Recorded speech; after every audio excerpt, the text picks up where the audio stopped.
Hello and welcome to this third webinar series organized by the Hellenic Foundation for European Foreign Policy, ELIMED, Medyascope, and the Center for Applied Turkish Studies, the CATS network, supported by Germany's Foreign Affairs Ministry and Stiftung Mercator.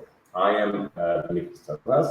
I'm a senior research fellow at ELIMED, the Hellenic Foundation for European and Foreign Policy, and today I am delighted to be hosting this webinar on a very important event, and in particular on the role of women in Turkey's public life. I will be joined by three excellent speakers. We are going to be having an interactive debate as to the status of women in Turkey, but also around the world, with experts that span the world of academia, think tanks, public policy, and international organizations. Allow me to make a short introduction as to the subject of today's debate. Despite having gained the right to universal suffrage as early as 1934, women in Turkey nevertheless experience discrimination effects in their full and active participation in civic life. This is especially pronounced in areas like the labor market, where with a female employment rate of about 32% in 2020, Turkey has yet to tap into the huge economic and social potential that its ever more educated female population can offer. Now, we've all gone through the COVID-19 pandemic, and this has been especially challenging for women across the world, including in Turkey, and that's because women have disproportionately retired or left from the labor force after the outbreak of the pandemic, particularly to care for household duties. At the same time, and as part of its international and also regional obligations, Turkey is committed to address gender disparities and improve the well-being of more than half of its population. The decision by state authorities in 2021 to withdraw from the Istanbul Convention has generated a lot of controversy inside the country and outside it, not least due to a number of high-profile cases pertaining to the abuse and killing of innocent women.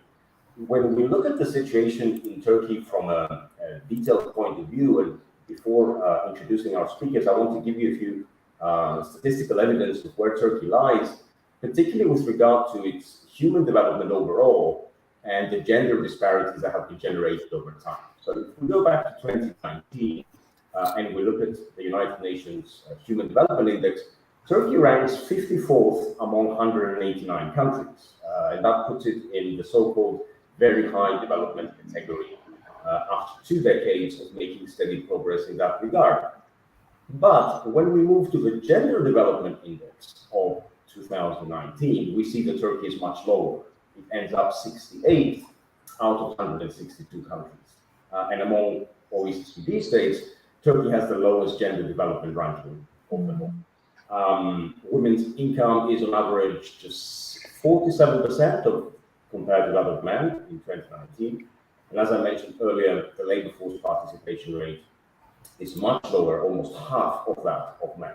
I could go on and on, but I don't want to tire you anymore with statistics. Instead, I want to come to our excellent speakers, and I would like to introduce them now so that we can begin our webinar immediately. I will start with Nilgün. Welcome.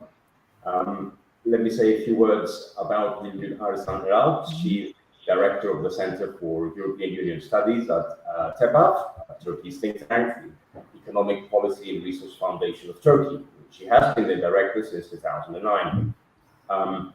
Before that, she has served as the Director of National Program in the Secretariat General for European Union Affairs, and she has also functioned as the head of Department of Policies and Harmonization in the DG for the EU Affairs at Turkey's State Planning Organization.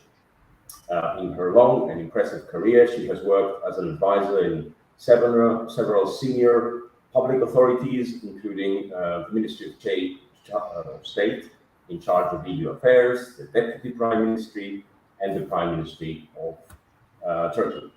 From 1990 to 1992, she also worked as an expert in the State Planning Organization, the Directorate General for European Union Affairs. Nilgün Arısan-Eralp holds a DS degree in economics from METU, the Middle East Technical University, and a main degree in economic development from Leicester University, and a master's in science degree in European studies from the London School of Economics. Nilgün, again, welcome to our webinar. Thanks for the invitation. Thank you. Also with us today is Leyla Shen.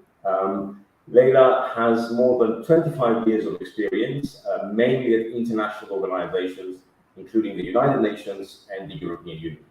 She has worked extensively in programs addressing development challenges in the fields of poverty, gender equality, democratic governance, social cohesion, and institutional capacities. Since September 2021, and this is something that we will talk about in today's webinar quite extensively, I hope, she is the team leader of an EU-funded project addressing women empowerment through cooperatives, and it will be important to figure out to what extent that project works and how. Leyla Shen holds a BA degree from Hacettepe University and a master's and PhD degree from Bilkent University in Ankara in the field of contemporary history and the political economy of development. Leyla, welcome. Thank you so much. And last but most certainly not least, we have with us Alice Evans, who is a lecturer at King's College London and a faculty associate at Harvard Center for International Development. Alice holds a PhD in geography from the London School of Economics, and her extensive record of academic publications and public policy engagements focus on gender equality from a variety of different perspectives. She conducts research which asks pertinent, important, crucial questions, and I very much look forward to her views on today's webinar. She asks questions such as, why did inequality fall in South America? What is it that drives support for gender equality? Why are women now sharing men's role as breadwinners, but still do the housework? Her most recent book is entitled The Great Gender Divergence, and it's forthcoming from Princeton University Press. Alice, thank you for being here. Welcome. So if I can start immediately with our questions, I'm going to start with you, Nilgün, to ask you, first of all, if you have, from your experience, observed any recent change in women's full active participation in civic life, and how would you assess the situation at this moment? Of course. As you mentioned in your introductory speech, dear Dimitri, you mentioned that the Turkish women's participation into civic life has never been perfect, although thanks to Atatürk, the women in Turkey were given the universal suffrage right back in 1934. However, starting from especially 2011, we observe a continuing deterioration trend in Turkey's women rights or their participation in civic life. I don't want to bore you with statistical figures, but I would like to share with you some statistical figures to back up my argument. I checked the figures of the World Economic Forum's Global Gender Gap Report back in 2025. Among 156 countries, Turkey ranks 133rd in general regarding gender equality. This figure was 122nd back in 2011. The second criterion is political empowerment. Currently, Turkey ranks 114th behind Kazakhstan and Afghanistan, to my great surprise. This figure was 89th back in 2011.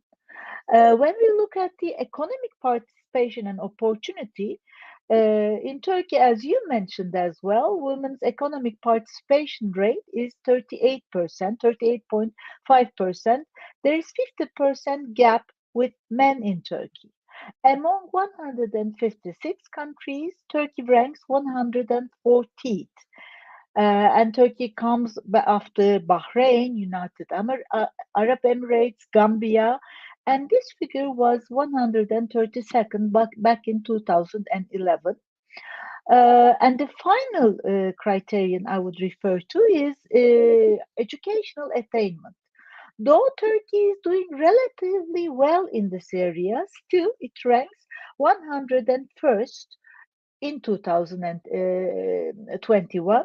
After it comes after Qatar, United Arab Emirates, and Saudi Arabia. There hasn't been any change in this ranking since 2011. Why? Why there is a continuous deterioration in Turkish women's participation into civic life? When we question that, I think the main reason is the trend towards more authoritarianism in Turkey after the third consecutive electoral win of the governing party, Justice and Development Party. Starting from 2011 on, continuously the party in the government put the women's status into the family. An academician called Alparslan Nars refers to this as familiarization of women. Even the ministry in the government dealing with women issues, even it changed its name. It was at the beginning the Ministry of Women and Family, and back in 2011 it was changed into the Ministry of Family and Social Policy. So the name of the woman was erased from the name of the ministry. Then, while making this change, then Prime Minister Recep Tayyip Erdogan, the current president of Turkey, said that our party is a conservative democratic party. The family is important to us. I remember at that time, Human Rights Watch evaluated this change in the name of the ministry as a big leap backwards for Turkey in terms of attaining gender equality. This trend has gone hand in hand with the limitation of the child care services in different ministries, in different institutions in Turkey. In the post-2011 period, when the governing party won 49 of votes, the emphasis was put on raising pious generations, refusal of abortion, insulting expressions on alcohol drinkers, and the rejection of non-familial lifestyles such as unmarried boy and girl living together. Since the mid 2000s, actually, the notion of the family has occasionally been portrayed by AKP as a family as an extended family where all the members are very happy and live in peace. And in this extended family, woman is given a central role. But in this central role being given to the woman, also the governing party legitimized the male hegemony. So more and more, under the Justice and Development Party rule, issues regarding women are mentioned insofar as they are within the context of family or with regard to the headscarf issues. According to the government party program back in 2011, women are important not because they constitute the half of the population, but because they play the primary role in raising next generations. So conceiving women merely in relation to family as mothers and wives, rather than free, independent individuals, conservatism has led to this devastating effects on the participation of women in Turkey into the civic life. And I would like to mention one thing: why the Justice and Development Party, the government of the country who was a candidate to EU, and then back in 2011, the negotiations were continuing. I remember previous to the 2011 elections, they chose to have a conservative, religious, and nationalist discourse. And this discourse has resulted in this 49% of the votes. And I think since then, to pay tribute to the conservative religious base, and it's a very strong base, the governing party chose to limit the woman's role in the society to her role in the family as a mother, as the caretaker of the children, and as a housekeeper. I would stop here, then I can continue as well. Excellent. Thank you so much, Nilgün, for setting the context of this discussion for us and the way in which you see it. Can I move on to Leyla for just 1 second and sort of follow up a little bit from what Nilgün was saying, because you have this, as I mentioned in the beginning, Leyla, this very concrete project-based experience over the last couple of years, in fact, during the pandemic, on this project that works for women's cooperatives. And I want to ask you, how do you see that project, its execution and implementation in the context that Nilgün was describing of possibly a rising social conservatism, but also maybe from a more optimistic point of view, if you like, where do you see that women's empowerment, which I understand to be the title of your project, can emerge from in this context? Okay, Dimitris, thank you so much about this opportunity. Yeah, more than the national statistical data, my preference will be to give some snapshots from the field, because I have been working in the field for a very long time. What I see is that, yes, like in the many parts of the world, there is feminization of poverty. It can be, the COVID-19 triggers. It was a really triggering factor. It is undeniable. And when you think about the absorption of the women labor force, mainly in the informal sector, they are the, bodies, they are the, segment who really impacted very, very heavily from COVID-19 pandemic process. And if there is a sacrifice of one breadwinner from the household, in general, it is the sacrificing side is the women, because of the fact that there is a general acceptance that their care responsibility is very important for the family. And right now we are on the eve of this post-pandemic process, and as I said, we are very closely working with the cooperatives, women cooperatives. There is a very strong desire of the women to have a life in dignity by their own effort. And it is a very huge, how can I say that, a very big diversity in the women cooperatives. You can say that in the past, I remember when people define the women cooperatives, the reference is mainly the women above 40 or 45, illiterate or with limited literacy.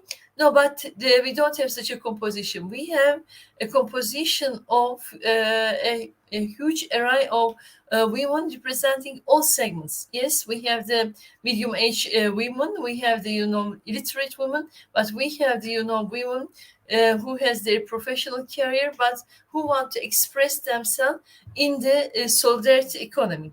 And yes, right now the country is in the midst of a very serious economic stagnation and recession, and the events of the global level events also triggers some of the negative developments. And only last week, we had two provincial meetings with more than 200 women cooperatives. They are optimistic about the future. They are all well aware of the challenges because of the fragility of the economy, because of their not very strong basis as the institutional bodies, but at the end of the day, they are ready to change their life not only for themselves, for a better life, but also for the lives of the next generation. This next generation is not necessarily their children. It can be the young generation of the countries, and there is a very interesting and very I really listen in admiration endeavor of the women cooperatives to invite and to absorb the needs. As you know, the proportion of the percentage of the needs is very, very high in the country, above the OECD percentage. And they try to, in a sense, invite and absorb them in the women cooperatives, because they believe in the value of their creative minds, these young generations, the young women, the young men, and they also believe that together with such, different groups, they will have more prospects for the future. With regards to the analysis that Nilgün points out, as I said, I am not in a position to make assessment at the national level. What I know is the local dynamics. Some parts are really suffering because of their limited, access to resources, because of maybe the traditional roles that the community define for the women. But when I go to the other parts, it is more or less changing. What I witness is that, yes, there is a positive development with regards to the perception of the women participation in employment, in economy, in labor markets, but there is a long way ahead, and I believe that at the end of the day, only the resilient one will have better chances compared to the ones who are in the process for the sake of participating. Great. Thank you very much, Leyla. You both mentioned the issue, by the way, of female labor force participation. And in my own research, in my own academic studies, I've tried to look into this issue. This is something to which we will come back, because some of the discrepancies between the female and male labor force participation, in my mind, are still completely inexplicable. So I'll need your lights. But before we go there, can I turn to Alice, please? Alice, given your renowned expertise on the question of gender equality, I would like to have your take, not on Turkey in particular, but on how you observe the development of patterns of gender inequity in recent years, especially in light of what COVID-19 has done, because we mentioned a bit earlier that obviously the pandemic has hit everyone, but it seems to me and to many others that women have been disproportionately hit by it. In addition, if you would like to touch a little bit on the following, our conversation until now has centered on, if you like, the political, the social, and the economic variables that lead to women's disempowerment. Some would say, and I want to really sort of get your lights on this, some would say that, look, there are cultural aspects here, right? So most societies tend to be either misogynistic, or they tend to sort of disfavor, systematically discriminate against women. What is it that can be done? Is this simply a very long-term gradual change that needs to be introduced? Or are there very specific policy measures that one could take to address the problem? Okay, thank you.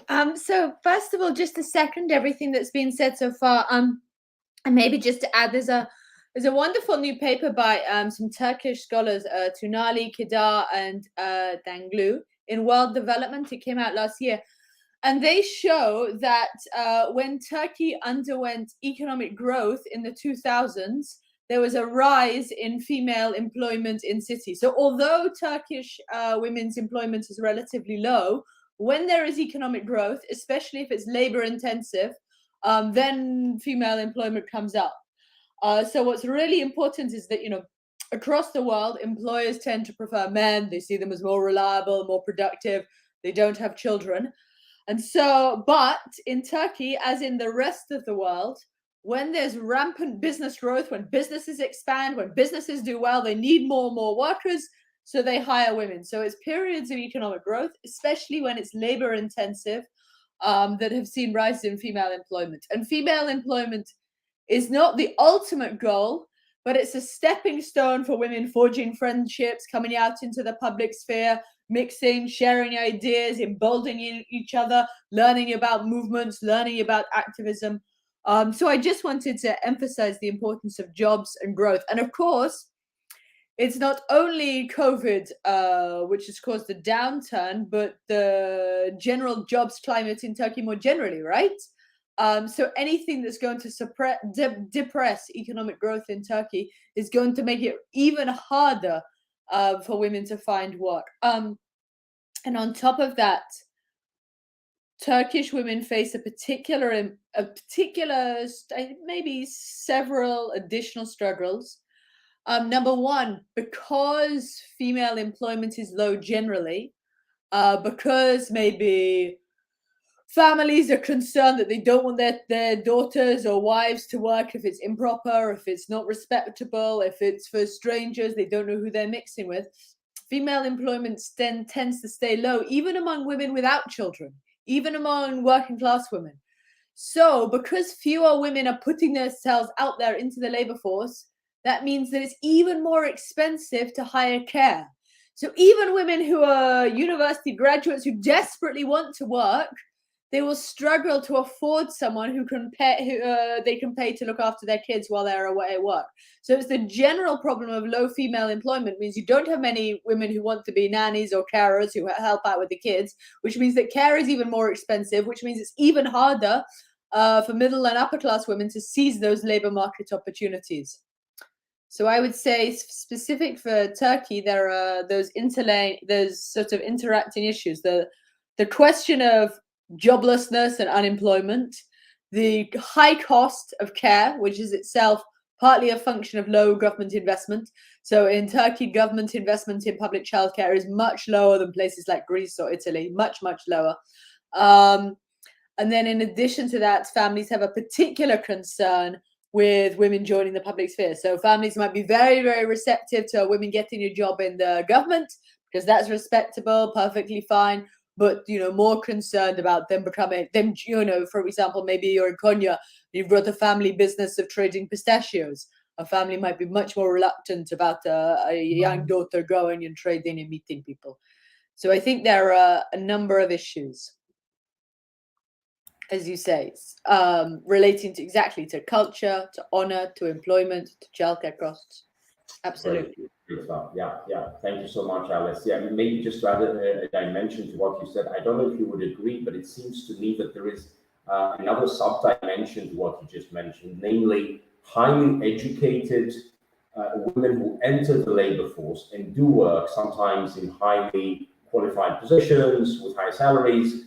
But the moment the family expands, precisely because of the lack of childcare, they feel the need to resign and to take care of household duties, which again, in the context of the COVID-19 pandemic, I think has just come on top of everything else that has been happening. So, great. Nilgün, can I turn to you with a slightly more specific question on the Istanbul Convention that I mentioned at the beginning? Now, we know this has generated a lot of controversy, and the decision by the Turkish authorities have been seen in rather negative light. My question to you is, given the statements made by the Turkish government in terms of how it is now its own responsibility, so to speak, to take care of Turkish women and Turkish women's rights, and also the fact that, please correct me if I'm wrong, but a couple of weeks ago, 3 weeks ago, the penal code on the abuse of women and femicides has been strengthened. It has become tougher. Given that context, can we say that there is now, so to speak, water under the bridge? The Turkish government is following this sovereignty-based discourse and practice, and therefore the case is closed? Or does Turkey's withdrawal from the Istanbul Convention signify something more important about women's rights in the country? Let me start from the end. I think it signifies a very important backward step regarding the women's rights in Turkey. But let me start by explaining what Istanbul Convention means shortly. Istanbul Convention is the Council of Europe Convention on Preventing and Combating Violence Against Women and Domestic Violence. This is the long version of the name of the Istanbul Convention. Its main aims are protect women against all forms of violence, and prevent, prosecute, and eliminate violence against women and domestic violence. The most important part of the Istanbul Convention, I think, it designs a comprehensive framework, policies, and measures for the protection of all victims of violence, not only women, but all victims of violence. It also envisages promotion of international cooperation in this area, and it also envisages support and assistance to organizations and law enforcement agencies working in the area of preventing violence against women. Turkey actually was one of the first signatories of this convention back in 2011, and then Turkey ratified it in 2012. Actually, leading academicians in Turkey, Professor Feride Acar, a sociologist and a political scientist, she's one of the authors of the Istanbul Convention, and the convention was signed in Istanbul, as you could understand from the name. Then, although the deterioration was about to begin regarding the women's participation in civic life, the foreign policy of the governing party was a bit different. First, there was a functioning pre-accession process of the government. Turkey was not a virtual but real candidate country for the accession to the EU. And if you would remember that the year 2011 was the year of the so-called Arab Spring, or transformation in the Arab world, let me say, Turkey regarded itself, and also Europe regarded Turkey as an example, as a model, as a source of inspiration for the countries in Middle East, as it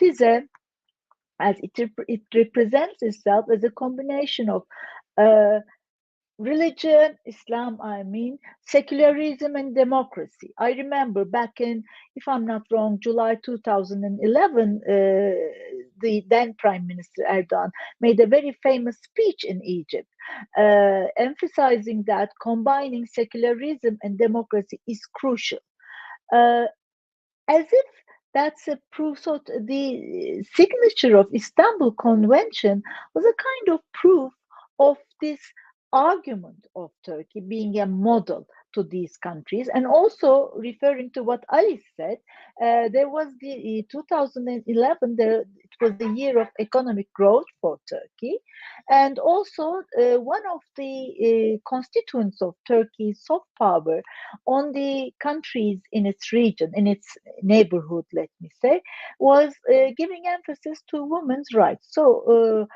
Istanbul Convention was signed back in 2011, and after a decade, Turkey withdrew from the convention with a presidential decree. Although the convention was ratified by the parliament back in 2012, we withdrew from the convention with a presidential decree. Of course, this was met by criticisms.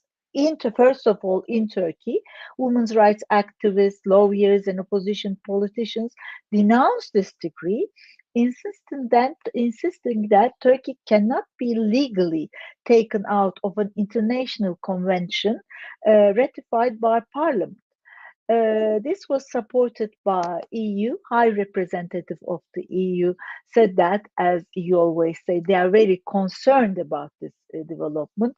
Also, of course, Council of Europe made a declaration, made a statement with a deep regret they felt, and they invited Turkey to change this decision. However, the administration, the president, he's the main decision maker in the Turkey. The president insisted on this decision. Why?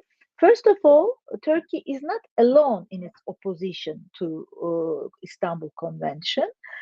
There was a widespread disinformation campaign regarding the Istanbul Convention. It has become a battleground between conservative and progressive forces in Central and Eastern Europe as well, not only in Turkey.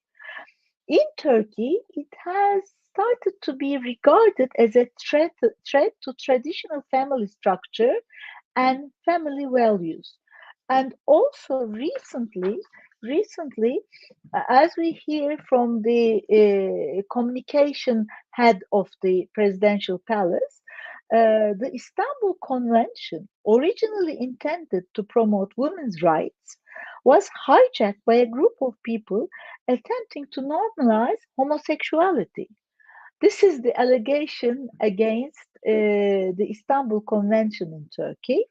But I'm happy to say that, again, women's rights activists, they are very active in Turkey against all the pressure.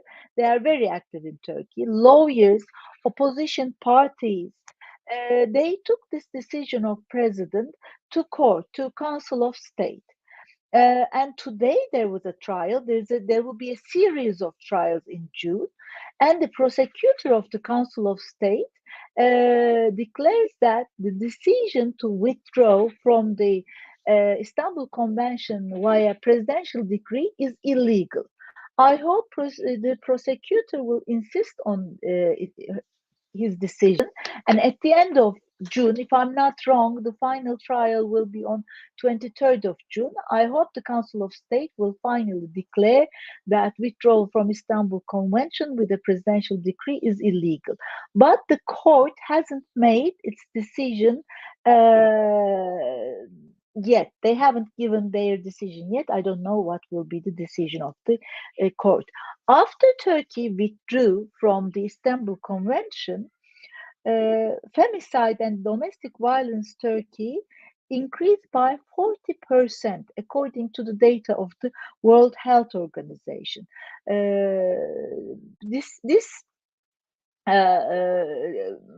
figure is relatively low in other countries who made their decision to withdraw from domestic violence known to other countries. Our president, in a recent statement of his regarding the withdrawal from Istanbul Convention, stated that we are not alone in this decision. Czechia, Hungary, Poland, and even Lithuania, they want to withdraw. Some of them haven't even ratified the Istanbul Convention, and some of them would like to withdraw from the agreement, from the Istanbul Convention.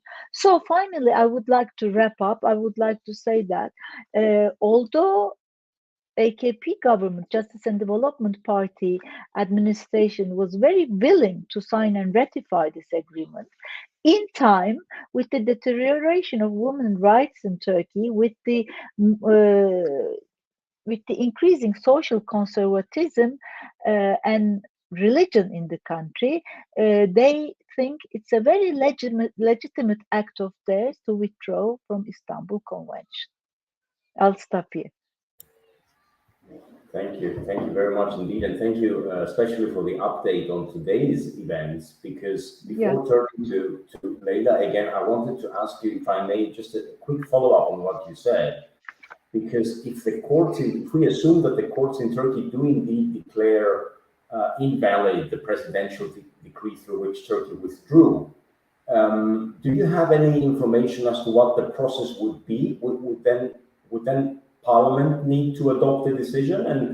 And I ask this because, as you know, there is this notion going around that if the president wants to express his political will on a particular case, he can do so through the parliamentary majority of the government. So I was wondering if you think that would be the case if the court decides to annul the presidential decree. Dimitri, the point is, it is still, as Nilgün also elaborated, a very unknown process, with lots of dynamics. But I try to read the process not only from the decree viewpoint, but the dynamics, some other dynamics in the society.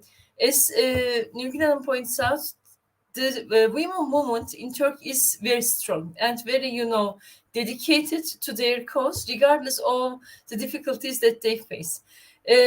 Yes, of course, there are very strong, signs that after the withdrawal, the indications, the events of domestic violence tend to increase. But as I said, I am a person working in the field.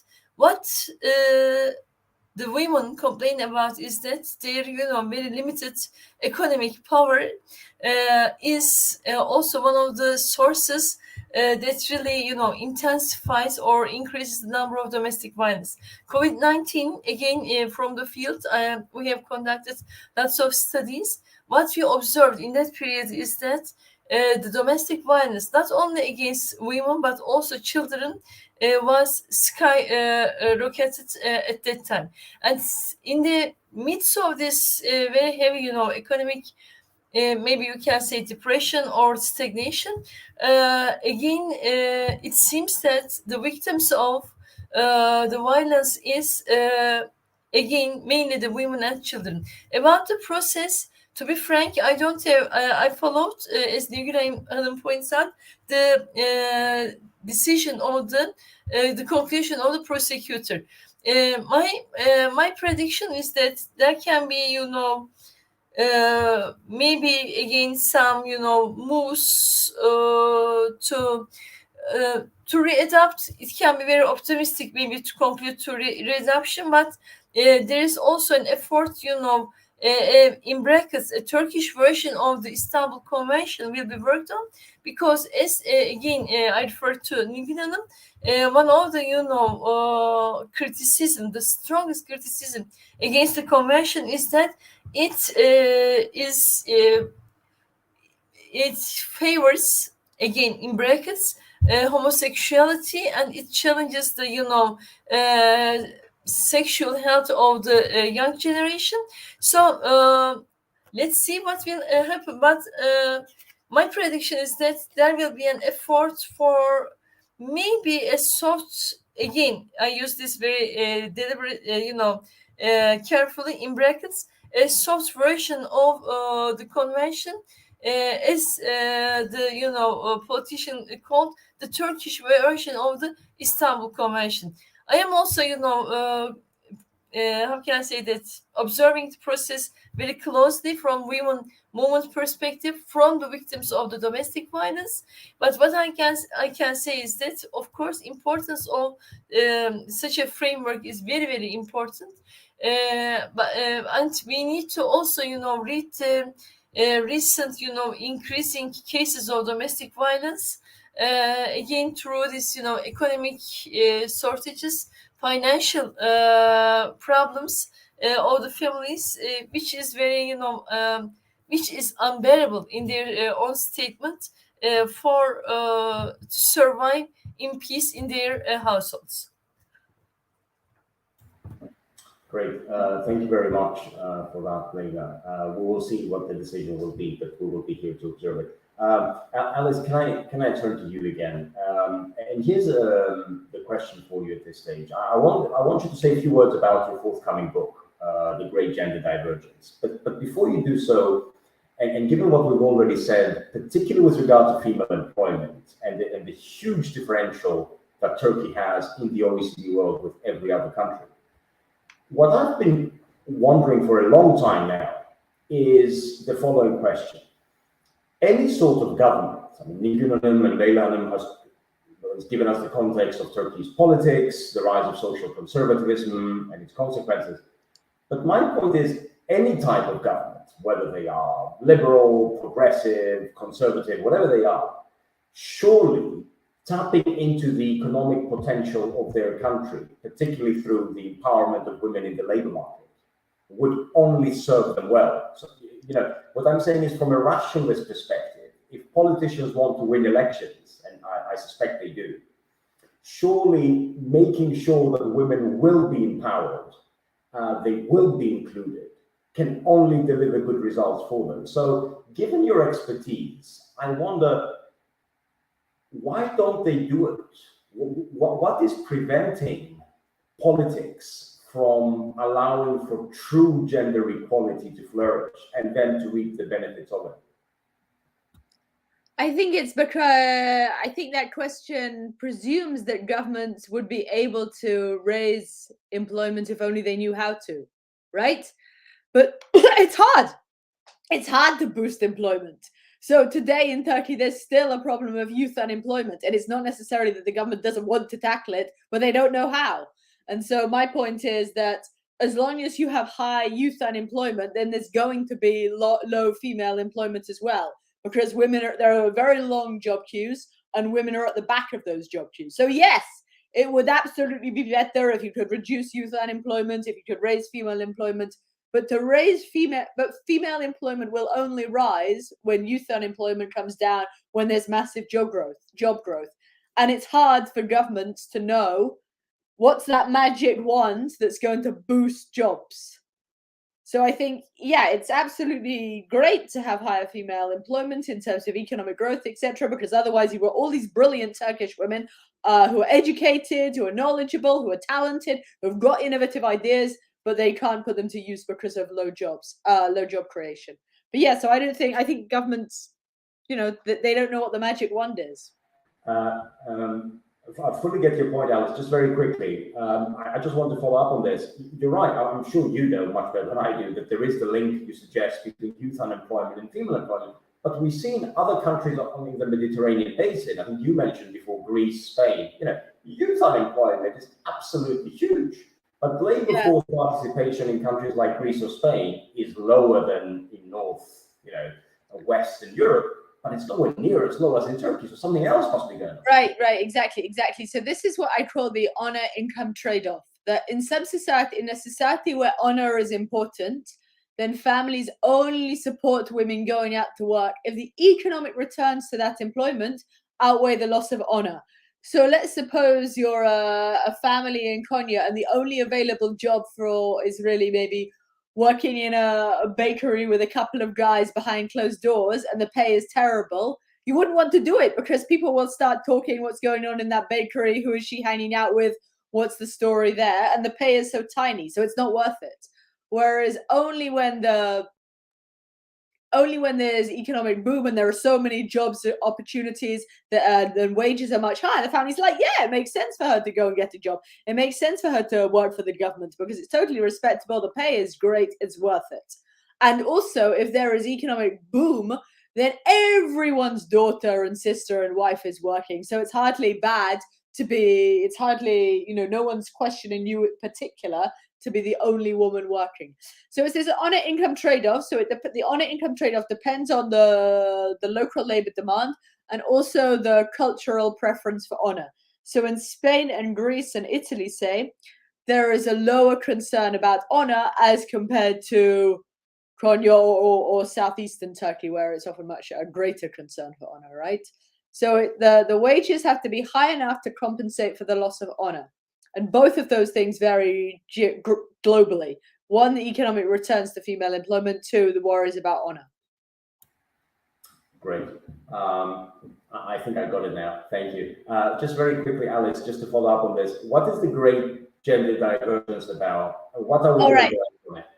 Okay, sorry. Okay, so I think the biggest transfer. So it's about all countries have become much more gender equal. So in Turkey, in Spain, in Italy, everywhere in the world, there's been rising female employment, rising female labor market participation, more women in government, more feminist activism. As we've talked about, there's been, ever since the 1980s in Turkey, there's been flourishing feminist activism that's overturned many patriarchal laws. And that's global, right? But some countries have made much faster transitions towards gender equality than others. So Spain is a good example. Spain under Franco was a very religious authoritarian country in the 1930s and 40s and 50s. But it has since made a rapid transition towards gender equality and the world's first first female majority cabinet. So it's a question of all countries have become more gender equal, but some have become much more gender equal than others. And the question is why. And so it's an explanation as to why we see this global but varied transition. And you are not going to reveal the secret until... I can reveal the secret. I can reveal the secret. The important things that happened over the past couple... So it reflects three things. One is the rate of economic growth, because this is the honor income trade-off. So if you have rapid economic growth, whether it's in Turkey or Spain or Botswana, then there are more economic opportunities. Women go into the cities, they gain economic autonomy, they gain new friendship at work. So that's one really important factor. Another important factor, which is actually what we've already discussed here, is democratization. There needs to be democratization for women to mobilize. It's no good just having high female employment. Look at Russia. They've got high female employment, but women can't organize. And so they have these very, so they have less than 10% of women in the Duma, and Putin has overturned wife battery laws that make it basically legal to beat up your wife. So you've got to have high female feminist activism, but that can only happen with democratization. So growth and democratization are super, super important, but culture also matters, and this is the honor I talked about, that culture determines the rate at which those women seize those new economic opportunities. So in a very conservative country like Pakistan, for example, where families are very concerned about honor, even when there are economic opportunities, women prefer to stay home. So women only make up 26% of Pakistan's garment industry. Now you're going to ask me, why is there cultural variation across the world? So I think so very briefly, some of the most important forces that explain that global variation are pastoralism.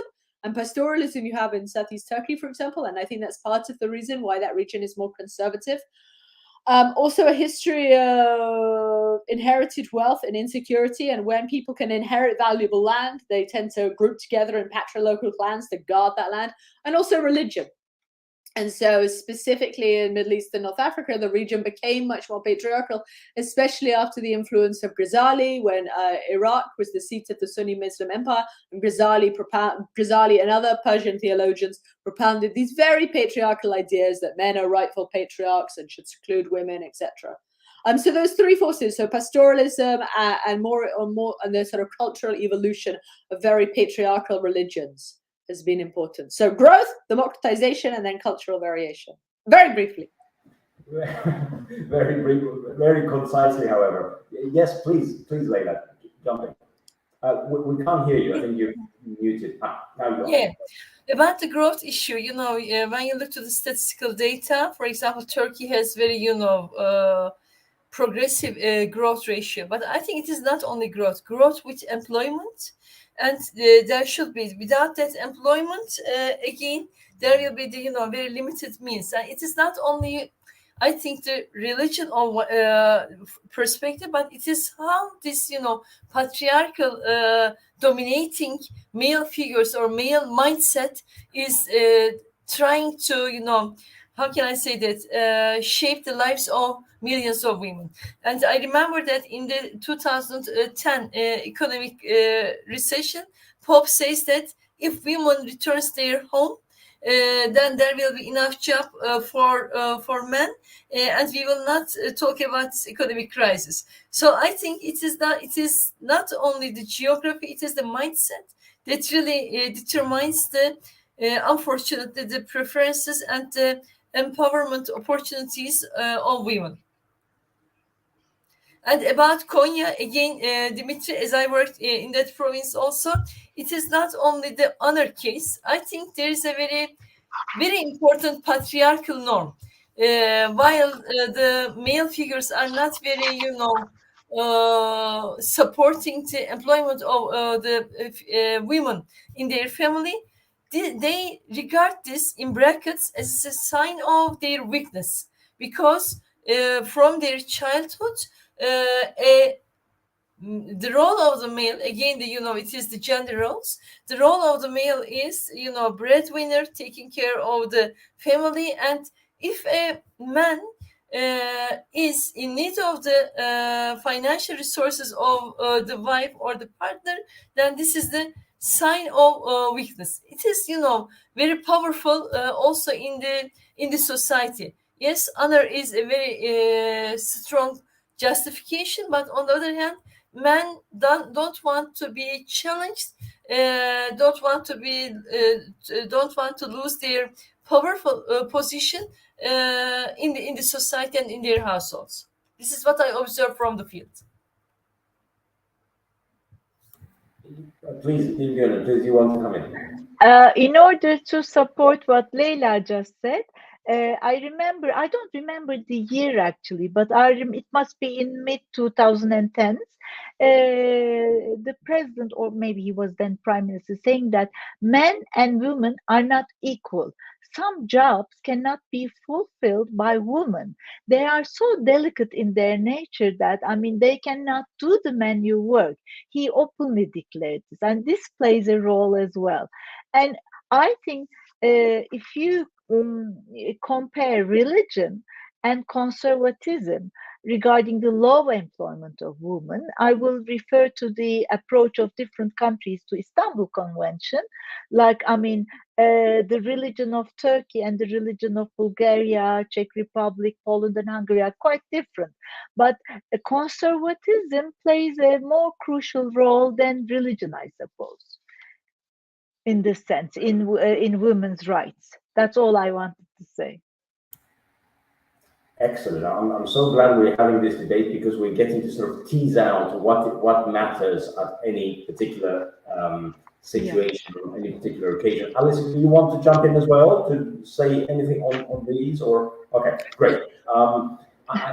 As we bring this towards conclusion slowly but surely, I want to sort of ask you all, given where we find ourselves at this moment, and I will start with you, Nilgün.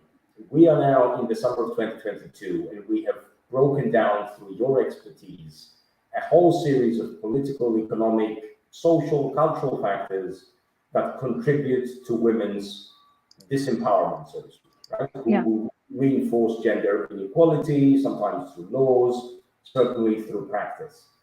We have also emphasized, however, in today's webinar, that certainly not everything is doom and gloom in the Turkish situation. All three of you underlined the strength of civil society organizations. Leyla, in particular, on the ground, has been telling us about how she sees optimism going forward. Yeah. My question to you is, particularly given what Alice said about the importance of democratization, is Turkey will celebrate its 100th anniversary since the establishment of the Turkish Republic by Mustafa Kemal Atatürk in 1923 next year. On that particular occasion, and given where women's position, stance in public life is right now, what is your own aspiration? What is your own wish in terms of how this powerful and growing civil societies, women organization can contribute to fulfill in the 100th anniversary of the Republic the initial goals of gender equality and of emancipation? What is it that women's civil societies can actually do to change things on the ground? It is difficult to talk on this issue, because there's too much that NGOs working on women's rights can do, but there's enormous pressure on them. First, this enormous pressure should be alleviated. They cannot even come together and celebrate the Women's Day on 8th of March. There's enormous police force showing physical force to these women. If they are in a democratic society, if they are led to themselves, I believe that the women activists in Turkey can put an enormous pressure on the administration to change the laws to combat the domestic violence against women. They did. I remember in early 2000s when the current government was very enthusiastic in becoming an EU candidate and in initiating accession negotiations, the civil law was changed in the parliament, and NGOs working in the area of women's rights played a crucial role in the amendment in the civil law in that sense. Also, I'm sure they can produce many projects to increase the women employment in rural areas. And I'm sure they can contribute a lot still within this limited sphere. They contribute a lot to increase the education opportunities of women in Turkey, of girls in Turkey. Although there are many obstacles, NGOs working in this area work a lot to increase the education opportunities of girls, especially in the rural areas. Nilgün, since you're an EU expert as well, if I may on this, do you think that the European Union can do more? And I ask this question because you know better than me that relations between Turkey and the European Union have been going through ups and downs. But there used to be a period in which an argument was made that certain segments of society, civil society, women's organizations in particular, need to be helped and assisted by external factors like the EU more than they have been. I'm sure the EU could have done more. Unfortunately, after the relationship between EU and Turkey has become more transactional, turning point was the refugee deal between EU and Turkey, where Turkey committed itself to keep the refugees or illegal migrants, to keep them without going to the EU countries. EU, unfortunately, has started to turn a blind eye on what is going on inside the country. Although the global strategy of the EU then stated that EU would be very keen on increasing the resilience of the civil societies in candidate countries, unfortunately, we haven't observed it that much in Turkey. So the more transactional our relationship has become with the EU, the less attention the EU has paid into even the civil society groups working on women rights, who needed EU's assistance.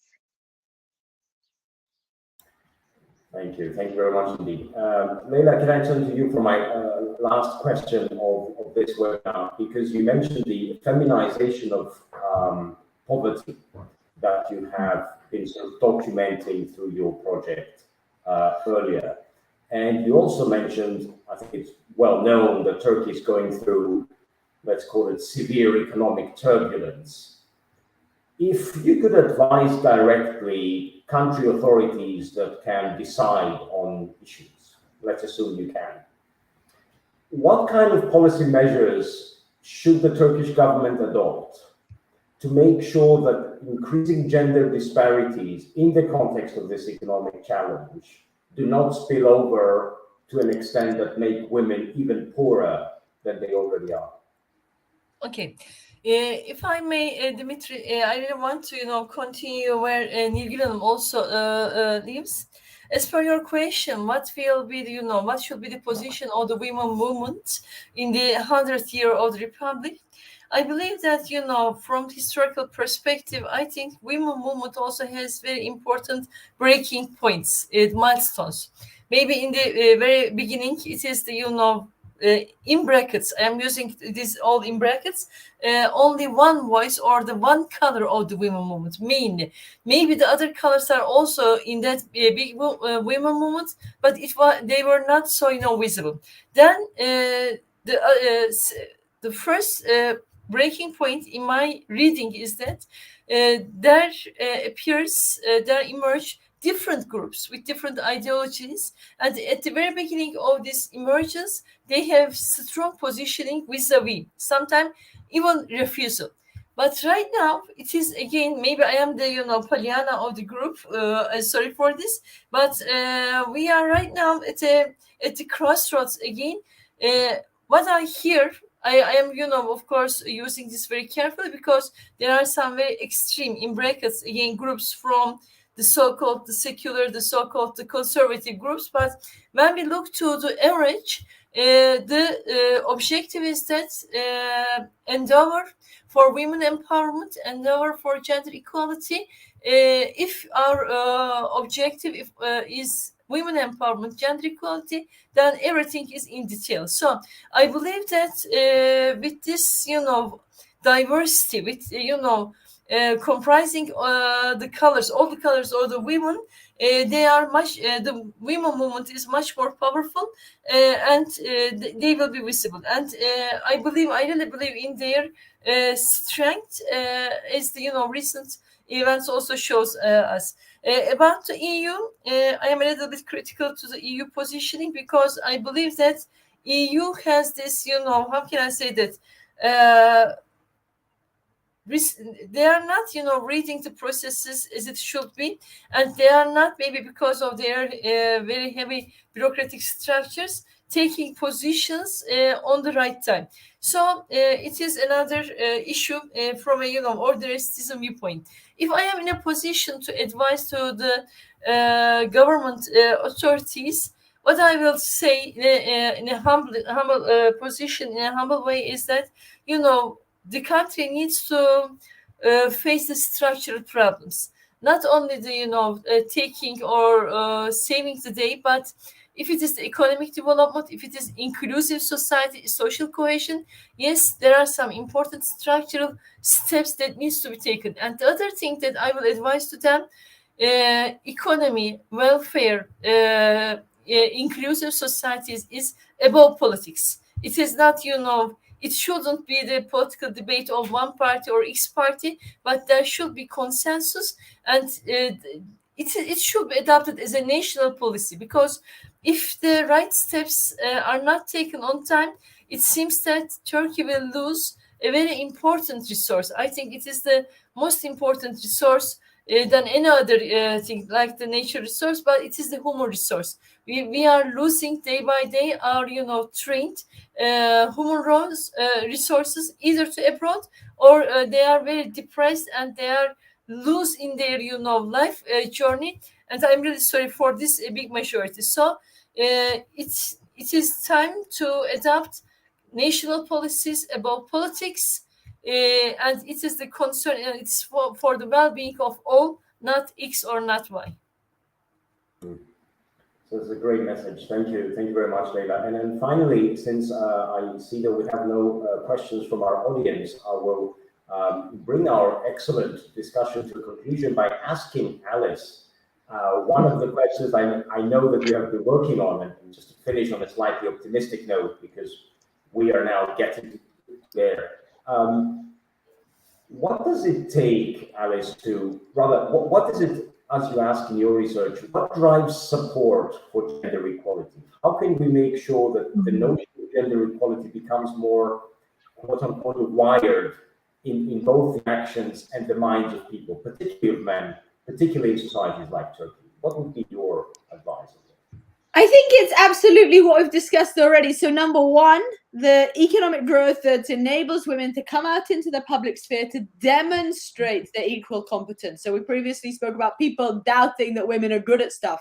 How do they change their minds about whether women can do stuff? By seeing lots and lots of women show they're perfectly competent.